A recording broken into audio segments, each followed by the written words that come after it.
I'm incredibly excited to be here today to introduce 3 amazing education and technology startups that will come on after me. Increasingly, we talk about the future of education, of what education might look like for the 21st century. At Pearson, when we talk about this, we focus on having a measurable impact on improving someone's life through learning. It's fairly straightforward, but actually quite powerful when you think about it. It's a world in which we don't measure education by the inputs, but by the outcomes that we deliver for every student in the classroom. A world where we no longer measure education by the number of students in the classroom, or the textbooks purchased, or the dollars spent, but instead we think about what our students have learned and what they've achieved. At Pearson, when we talk about this, there's one story that often comes to mind from an episode of Charlie Brown. At the start of the episode, Charlie goes to his friends and bets them that he can teach the dog English. His friends sense that there might be an opportunity for some easy money and gladly accept Charlie's bet. At the end of the week, they go back to collect, but Charlie refuses.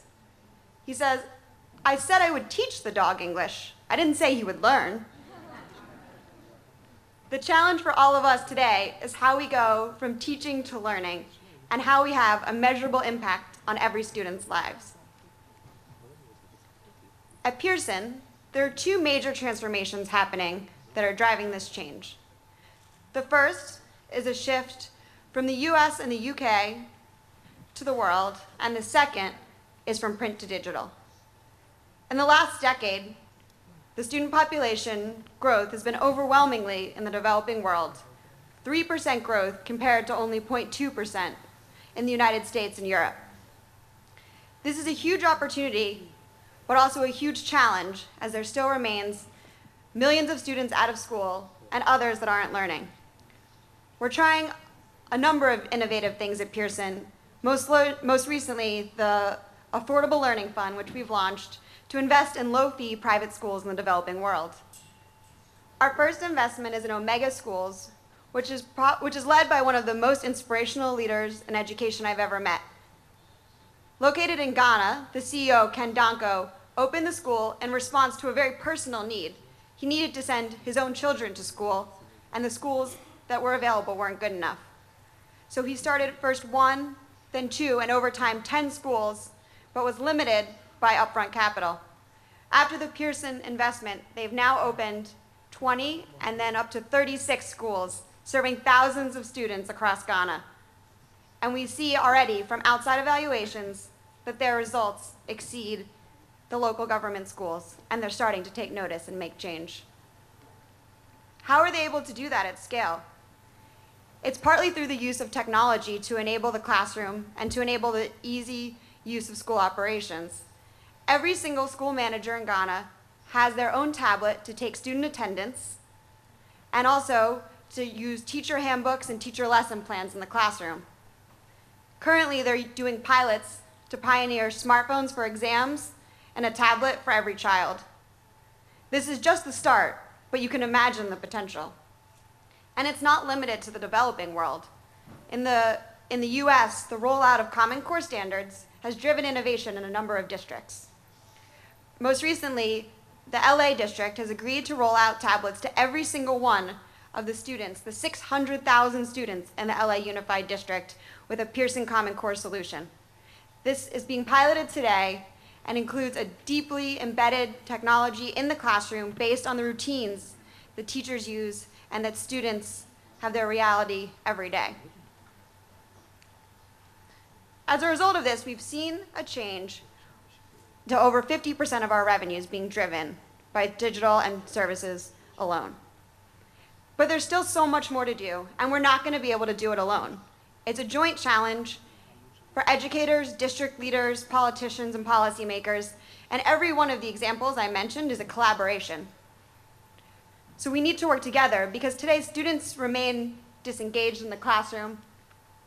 There's a huge amount of inequality within countries and across countries, where not every student's being taught to a high standard. And there's a gap between those who have the core skills, the knowledge of math and science, and those who have the belief that they can change the world. In the 21st century, we need to excite students that have both the knowledge, but also the attitudes, the thoughtfulness, the leadership, and the ethics to drive change. So it's a tall challenge for all of us to drive students that are interested in their school, that everyone will achieve to a high standard, or as Shimon Peres said, that everyone will be innovative in learning, and to have every student have a full set of knowledge and skills. So how can we all start to do this? How can we change what we do every day in the classroom? Work done by my colleagues has set forth 3 major areas that the best school systems around the world do consistently. The first is that they maintain high standards and they believe every child can succeed. 2, they invest in excellent teachers and continue to develop their skills.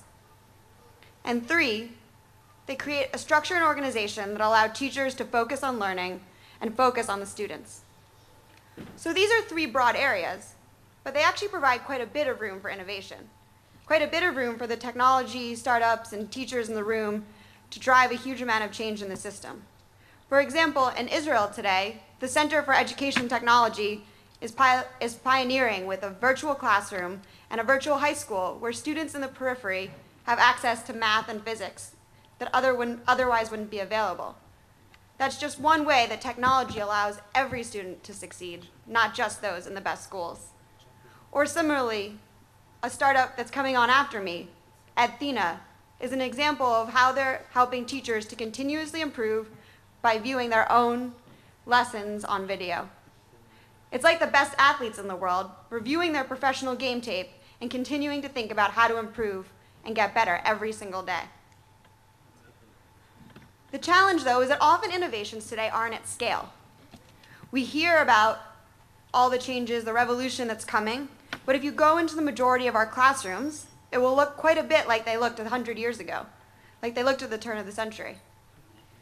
We see certain models that are deeply embedded that change the learning day. For example, School of One in New York City provides a personalized learning plan for every student based on their skills and their interests. It's transformational, but it's only so far reached to 4 schools and soon to 7.